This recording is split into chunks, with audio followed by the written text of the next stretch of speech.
Napilang tatlong barko ng Philippine Navy sa bahaging ito ng West Philippine Sea umaga ng Miyerkules para sa panimula ng Maritime Cooperative Activity o MCA. Ito na ang pangalawang beses na isinagawa ang MCA mula nang ilunsad ito 2 buwan nang nakakalipas. Layo ng MCA na palakasin ang interoperability ng Pilipinas at Amerika sa pamamagitan ng mga joint patrols at joint exercises at sea. Pero naharap ito sa sari-saring hamon.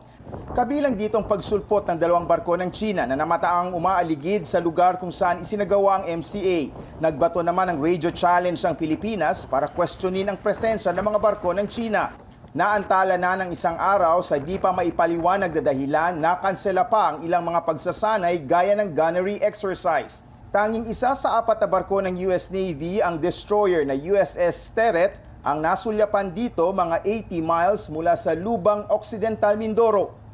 Inaasahan ng ilang pangbarko ng Amerika kabilang ang isang nuclear-powered aircraft carrier ang sasama sa MCA.